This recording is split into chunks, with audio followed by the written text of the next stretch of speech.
coming up on LA This Week. Outside of our homes, there is a great city waiting for us. The things that we love about LA will persist. It was their way as essential business owners to give back to the community and say thank you to our first responders. Creating a safer way to get to and from the park, to and from transit connections, to and from your home and your work. It's going to really create an oasis.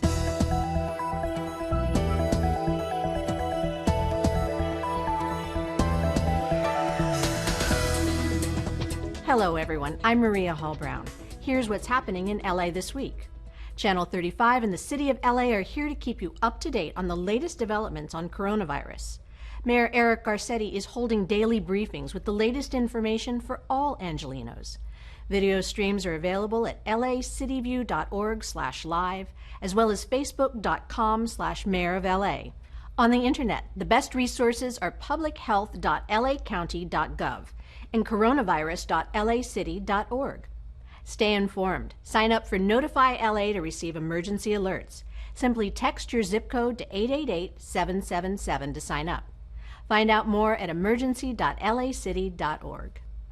With the world slowly learning to cope with the COVID-19 pandemic, the needs and responsibilities of everyday life roll forward, and the yearly duties of the mayor are no different. He took to the podium to deliver his annual State of the City address. Throughout this crisis, we're being reminded that our state of the city is measured in the strength of our people. It's found in our willingness to give ourselves to the common good, in quiet acts of generosity that define our Angeleno spirit. So much has changed in the last few weeks, but some things are always going to be with us. Our grit, our determination, our courage, and our compassion. That is what makes LA so special and so strong. Good evening, Los Angeles. 46 days ago, our world changed. The lessons of history taught us that the cities that acted the slowest during pandemics suffered the most, in the toll paid both in lives and livelihoods. All of us remember the 2008 recession. Until now, it was the biggest economic blow of our lifetime, and it hurt. But there's no way to sugarcoat this. This is bigger, and it will hurt more. From a fiscal perspective, this is the worst it's ever been. Our daily life is unrecognizable. We are bowed and we are worn down. We are grieving our dead. But we are not broken, nor will we ever be. That spirit we have felt each night at home and across our neighborhoods and across this city, that is the spirit that must move our economic recovery and our commitment to heal an unjust world. There is no plan, no purchase, no wall that will forever protect Los Angeles from a threat like this. But we can forever promise ourselves that the next threat we face, we will face stronger and more equal, with the chasm between rich and poor closed and covered. We can promise ourselves that we will leave behind the old normal in favor of a new justice. Our city is hurting. How could it not be? But our city is ready. Our hearts, Los Angeles, are stronger than ever, and we are the city of angels, and we will fly again. While the global pandemic was the dominant topic of the mayor's address, Mayor Garcetti discussed a number of other serious issues facing the city of LA. But he also took some time this week to speak to the concerns of a very special constituency that is equally impacted by the pandemic.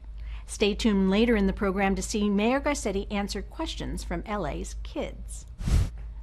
Councilwoman Monica Rodriguez and a dedicated team of volunteers are taking the welfare of our healthcare workers very seriously.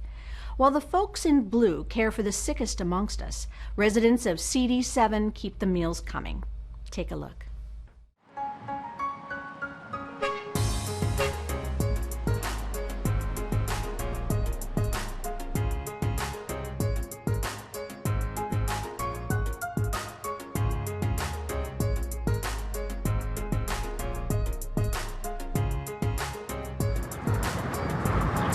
So today we're going to be feeding our first responders that are here at Holy Cross Hospital, our doctors and nursing staff that are helping to combat COVID-19. You know, this virus has been a rude awakening to a lot of us.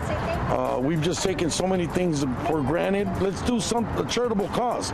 And I said, you know, let's buy some lunches and let's take them over to the hospital. And it was an idea that everybody seemed to grasp, and that's what we're doing. They were kind enough to visit some of our smaller local restaurants, to buy food there, to bring it here to our staff. This is a way for our community to work in tandem with one another, to say thank you to our first responders, but to also support those businesses that are desperately needing our support right now. Thank you so very much. Thank you. As you can see, it means the world to our team to have a little bit of a boost, so we're incredibly grateful to have all of you here as our guests today. Extremely grateful, and you know, it's touching our hearts, and it's very nice to feel appreciated during a time like this. We all pick a profession in life, but they do it really because that's what they like to do. They got a heart for taking care of people. This is what we do. Yeah. As nurses, we've always we help people, we save people, and we love it. Your compassion has been exercised long before a pandemic arose in our own backyard.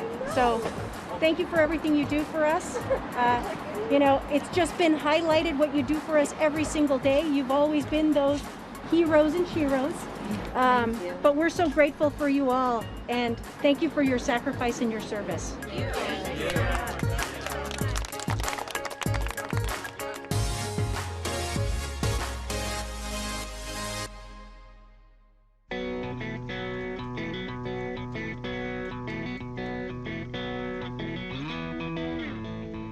We are out here, the Los Angeles Fire Department, LAPD, LA County Sheriff, California Highway Patrol, and also the cast of Station 19.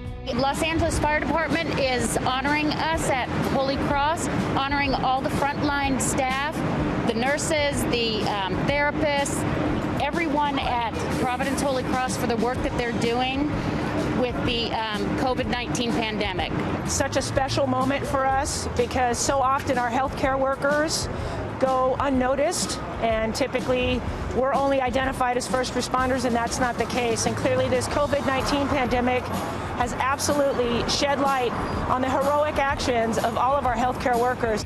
It's about those healthcare providers that actually go into work on a day-to-day basis, from the janitors that work cleaning up all the way up to the physicians.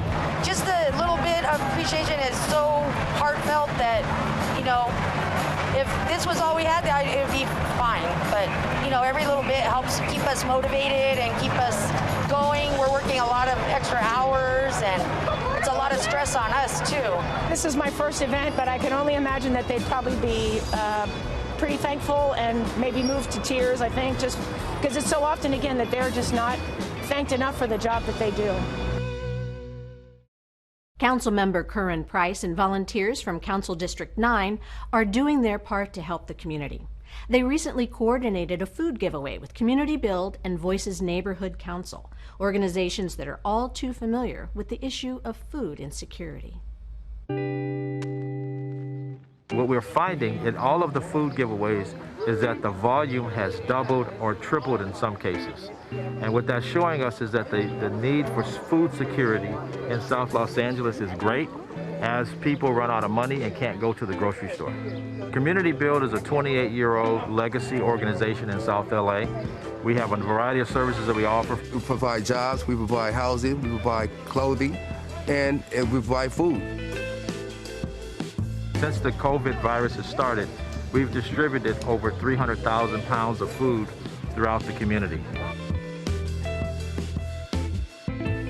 One lady came and she was like, I'm so glad you do this because I really don't have no food to eat, and I have a few friends that told me about this, and I didn't believe that you just give away free food for just your signature. These events are extremely important to the people in our community who are in need of food, and during crisis like this where they need activities for their children. Neighborhood Council is giving out masks, also giving out sanitizers.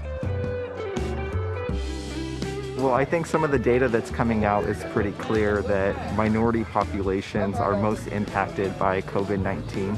There are higher rates of death as well as limited testing that's available to them. So I think events like this where we can hand out food, we can hand out activity books, hand sanitizers, face masks are really, really important to help protect our communities and get them the resources that they need. Personally, it feels very rewarding to be able to give back to the community. This is something that I'm very passionate about.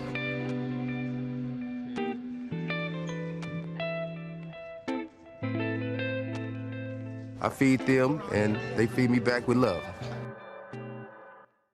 Councilmember Price has not taken his eyes off the prize. His team already has plans to kickstart neighborhood development once we get to the other side of this pandemic. We'll have that story later. The City Council votes in favor of worker retentions.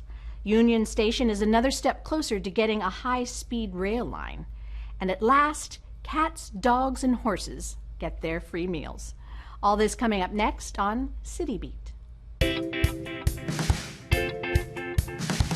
As part of the ASPCA's Relief and Recovery Initiative, the organization is offering free dog food, cat food, and horse hay cubes for Los Angeles residents impacted by COVID-19. Orders will be distributed and picked up by drive-thru in Central City, East Los Angeles. Residents will stay in their cars with the windows up while the food is put in their trunk. Supplies are being provided by appointment, subject to eligibility and availability. For more information, call 800-736-9437. Mayor Eric Garcetti voiced support for a City Council proposal designed to help hospitality, tourism, and janitorial workers laid off due to the coronavirus pandemic. Under City Right of Recall and Worker Retention programs, skilled workers with the most seniority with a company are prioritized to be rehired. But what the city does in response to the pandemic may not be enough, at least financially, according to Mayor Eric Garcetti. He repeated his call for more federal assistance that he made during his State of the City address Sunday night. The California High-Speed Rail Authority's Board of Directors approved a preliminary funding plan of $423 million to advance a project that would eventually bring high-speed rail to Union Station. The Link Union Station project will allow trains to enter and exit the station for both existing northern tracks and new tracks. The project is anticipated to significantly increase capacity for rail service while reducing train idling times. In times of emergency, we expect certain organizations to come to the rescue. The Red Cross, FEMA, the National Guard. But in times of great need, it is also important to recognize support organizations that are fixtures, institutions that are always there through the good times and the bad, institutions like the YMCA.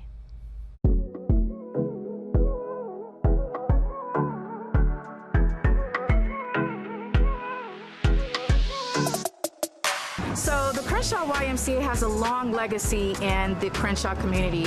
It was first established in 1952. When I first started, it was my intention to create an organization that's transformative in this community.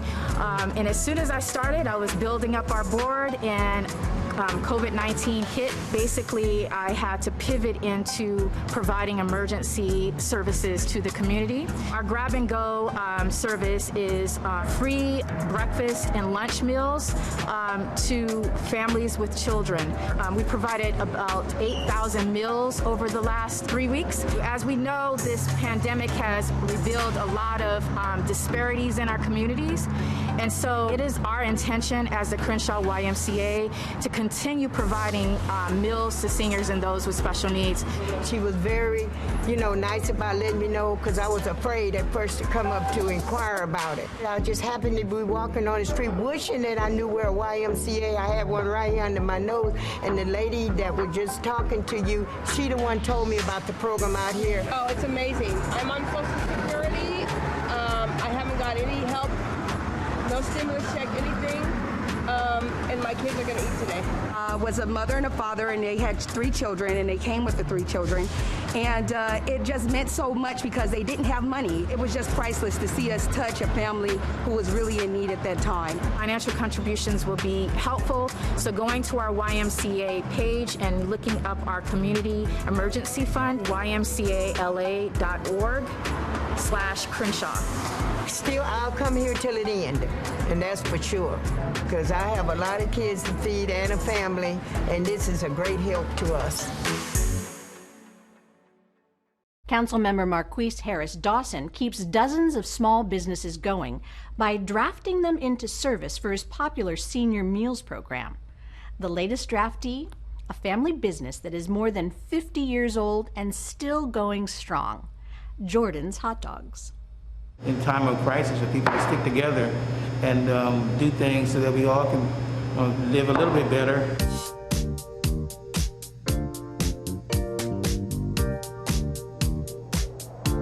Our business is a family business. We started in 1965 in the Watts area. It's our 55th year. It's just family members operating the business. We moved from Watts to here. We've been in this location for 5 years now. We've been really active with Destination Crenshaw for the last few years, so we've been really close to the council members' office. We also love to do more senior meal programs throughout the community of Los Angeles. So the Senior Meals program is a program that allows small businesses to serve the community by providing whatever product that they have, particularly our restaurants are restaurants, so we provide food to seniors who can't get out into the community and do regular grocery shopping or prepare meals. And as a result of that, we are one of the small businesses who help prepare food, deliver food, and just make sure that they have some connection to people outside of their homes.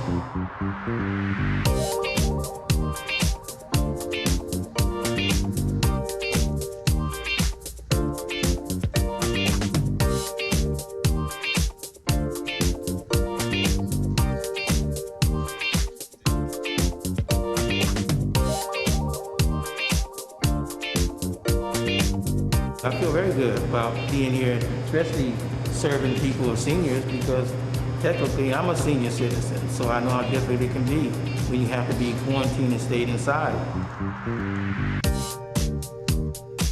During this trying time, it's really important for us to come together as a community, and what better way than a small business to get involved than to actually reach out and give some outreach to the communities by providing meals for senior citizens or young minds who don't have access to food right now. Continue to stay positive and continue to do what you need to do to protect yourselves and others, but then also don't be afraid to give back and to be afraid to serve. Our business has been serving the community since 1965, and we continue to do it for another 55 years. Its walkways have virtually no natural canopy.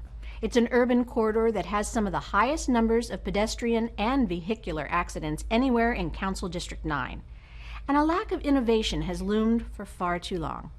So city departments, along with Councilmember Curran Price, have begun to reimagine Exposition Square. Exposition Square, Exposition Park, massive resource for the community, but really not a friendly place to either get to or walk around. We are a consultant to the city's City Planning Department Urban Design Studio. We've been working with them for about a year now to really reimagine Expo Square. The two biggest goals for this project is identity and safety. The project is really looking at three different streets. MLK Boulevard, Figueroa from Exposition to 42nd Street, and it's looking at Vermont Avenue, again from Exposition to 42nd Street. All of these streets are on the city's high injury network, and what that means is it's that 10% of the streets where really the majority of the serious injuries and fatalities occur, and those are with pedestrians, bicycles, and automobile drivers. As you can see behind me right now, there aren't a lot of landscape treatments, street furniture treatments. Our goal, along with the city and the council member's office, has been to look at opportunities to integrate more of those elements, creating a sense of place through when you do that so that it's exciting, it's inviting, and it makes you feel like this is your home and you belong here.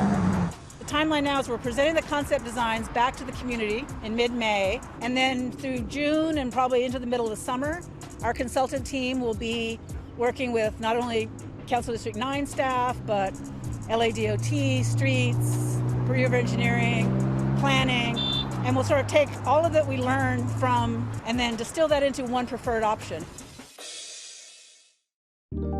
Exposition Park in South Los Angeles may be seeing some major changes soon. It's all part of the Streetscape Improvement Project along Martin Luther King Boulevard. And with us to talk about these changes is Councilmember Curran Price of the New Ninth and Holly Harper of the LA City Planning Department. Over the years, there's been a lot of disinvestment in our community, unfortunately. So the streets are in bad repair, sidewalks are inadequate. In my youth, I can remember walking from my grandmother's house to Expo Park. So this is an opportunity for us to step up, make the kinds of improvements that are going to be important and necessary for families, for our kids. The extents are on Martin Luther King from Vermont to under the 110 freeway, and then on Vermont Avenue and Figueroa Street from Exposition as far south as 42nd Street. The key thing in the public health connection is that all of these streets are on the city's high injury network. And what that means is they're about the 10% of the city's streets that account for the majority, really the lion's share of all of our serious injuries and deaths in the cities. And those are not only from pedestrians and bicyclists, but also car crashes. We're going to be looking at sidewalk repair along the area, changes to the lanes, for bike lanes, particular bike lanes, making sure that there's better signage, landscaping. There'll be a variety of choices. There's going to be an opportunity for citizens to participate in a survey before and after. And if they've got questions, we're encouraging them to send those questions in to our district office. So we're excited to be making improvements, not only on King, but around the area, that will improve the safety, improve the mobility, and help move this streetscape into the 21st century.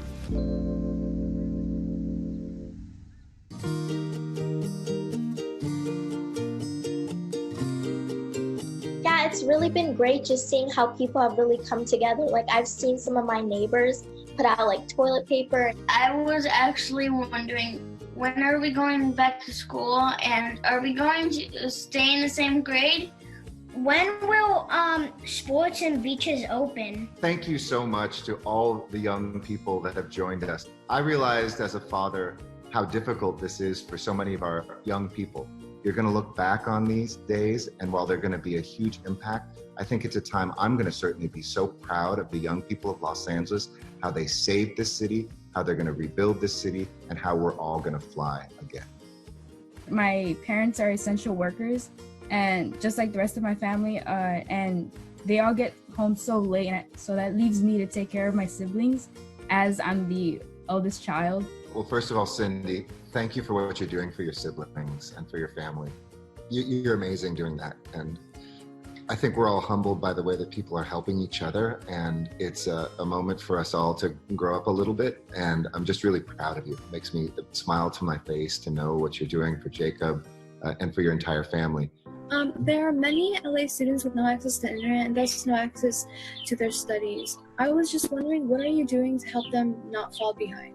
I think until every student has a laptop in their home and has high-speed internet access, we won't be equal, and that should be the goal. And just because you don't have the wealth to have your own computer and pay hundreds of dollars a month for high-speed internet access should not be a reason that you fall behind in school. So I'll continue to be a really loud voice, and I've talked with Superintendent Buettner to see how we can help get even more computers at home. Considering that undocumented families, not only across the country, but specifically in Los Angeles, have been left out of the stimulus bill at the federal level, what is the mayor's office doing? So every program we're doing in the city makes sure to include everybody. So unlike the federal programs, we don't care what someone's immigration status is. You're part of the city. And if there's one thing this crisis has showed us, my health depends on your health, and your health depends on my health. We were wondering, Mayor Garcetti, will students get counseling for the struggles and stress that have come over students' shoulders because of this pandemic? Absolutely. And it is so important that everybody takes care of their mental health too, because it is really, really a tough time for everybody. You know, we're missing prom, we're not able to see each other. If you have to FaceTime one more person, you're gonna go crazy. You can only play so many video games. Studying doesn't seem as much fun. So absolutely. And if you're part of LAUSD, there's a lot of help you can get My friend actually started Crisis Text Line, and it's amazing. It's a service that allows you to have a trained professional, somebody who's close by here in LA, and that can really help. It's 741-741. Something like this, a virus like this makes us feel powerless, but I want you to know how powerful you are. You're powerful to save lives. How often do you get to do that? You're powerful for making sure your family stays well. You're powerful for making sure your studies continue. You're powerful in terms of making sure that this virus doesn't continue to spread and that we could get back to seeing each other in real life soon.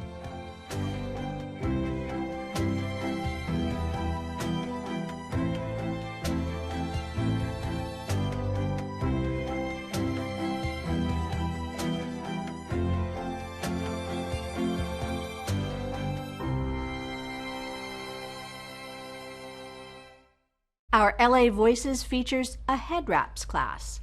Attend the annual Read a Book Ball at home, and superhero poet Sean Hill offers daily creative writing class. All this up next on Virtual Things to Do. Head Wraps in the Park and Runway Boutique present The Crown, a virtual African culture capsule that illuminates the origins and majesty of the art of head wrapping. Transcending traditional customs, the head wrap has forged its way into popular mainstream fashion and culture. Come enjoy the history, head wrap demos, crown hair care tips, and the launch of the Crown Photo Gallery. Head Wraps in the Park are part of our LA Voices event. Tune in or on Facebook Live, Instagram Live, or grandparkla.org. You are formally invited to the Stay Home and Read a Book Ball, Safer at Home edition. The Library Foundation of Los Angeles is extending the spirit of the Stay Home and Read a Book Ball so we can all virtually celebrate great works of literature and have a ball doing every library lover's favorite hobby, reading a book. Read on your cozy couch, outside in your garden, or just stay in bed all day to read and allow the pages to transport you anywhere. Party PJs or black tie attire, choose your own adventure. There are no wrong ways to enjoy the Read a Book Ball Safer at Home edition. To join in, visit lfla.org/stayhome for more information. Join superhero poet Sean Hill every weekday at 1:30 p.m. for Light Up the Dark writing workshop. This interactive event explores free writing, theme exploration, and loads of positivity. I'm only connected to a collective consciousness of an entire species who thrives to exist. I'm only a single part of a whole. I'm only a single universe of atoms. I'm only DNA directly affected, culminating to the current vibration combination of chromosomes, testosterone, estrogen, H2O, and more. I'm only human. You can check out Sean Hill's Light Up the Dark writing workshop at facebook.com/letsbendreality. And that's a look at some virtual things to do. Here at Channel 35, we stay committed to bringing you the best information possible during the COVID-19 outbreak. Remember that you can sign up with Notify LA to receive emergency alerts. To sign up, just text your zip code to 888-777. You can also find reliable information about the resources available from the City of Los Angeles at these websites: publichealth.lacounty.gov, coronavirus.lacity.org, or at emergency.lacity.org. That's it for this edition. I'm Maria Hall Brown.